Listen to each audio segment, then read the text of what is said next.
Il y a des moments dans la vie où ton cœur se fatigue avant ton corps. Tu continues d'avancer, mais à l'intérieur, quelque chose s'éteint doucement.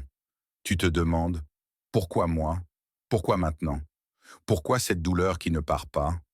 Et pourtant, si cette épreuve était précisément la preuve qu'Allah s'occupe de toi, Allah dit dans le Coran, Allah est doux envers ses serviteurs. Coran 42, 19. Doux, même quand il éprouve. Doux, même quand tu pleures sans comprendre. Doux, même quand tout semble injuste. Histoire. Un homme pieux racontait qu'il avait perdu son travail, puis ses économies, puis la considération des gens.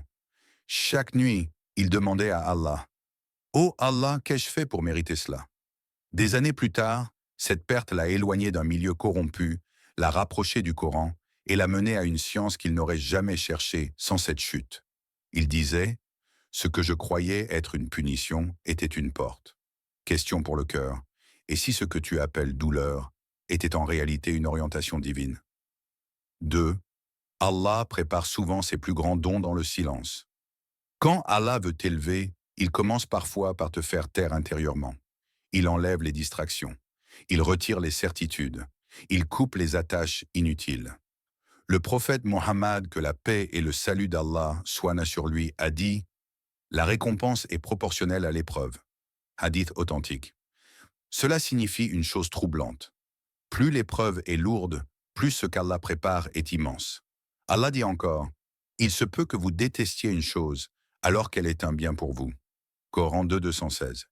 Histoire Yusuf, paix sur lui, a été jeté dans un puits avant d'entrer dans un palais, trahi avant d'être honoré, emprisonné avant d'être élevé.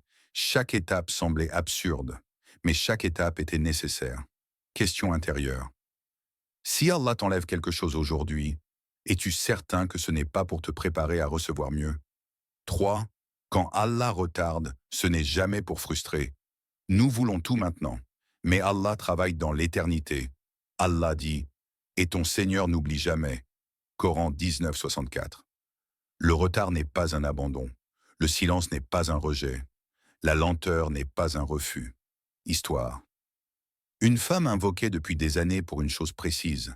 Elle voyait les autres l'obtenir, pas elle. Elle doutait, pleurait, s'épuisait. Quand Allah l'a finalement exaucée, elle a compris. Si cela était arrivé plus tôt, elle aurait tout perdu. Question profonde. Et si Allah a retardé, parce que tu n'es pas encore prêt pour ce qu'il veut te donner? 4. L'épreuve révèle ce que le confort cache. Dans le confort, on se distrait. Dans l'épreuve, on se révèle.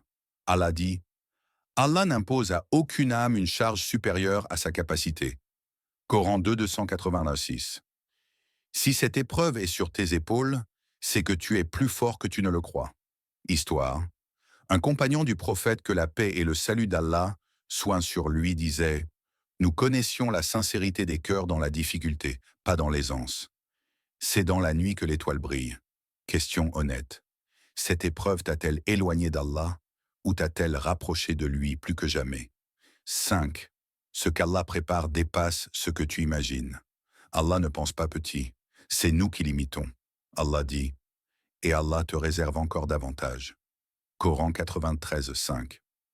Ce verset n'est pas une promesse vague, c'est une certitude divine. Histoire. Beaucoup de croyants ont témoigné d'une chose. Ils n'auraient jamais demandé ce qu'Allah leur a finalement donné, parce que c'était trop grand pour leur imagination. Question finale. Et si cette douleur était le dernier pas avant une miséricorde que tu n'as jamais osé espérer? Message final, à lire lentement. Ce que tu traverses n'est pas une erreur, ce n'est pas un oubli, ce n'est pas une punition, c'est une préparation. Et Allah ne prépare jamais quelque chose de petit pour un cœur patient.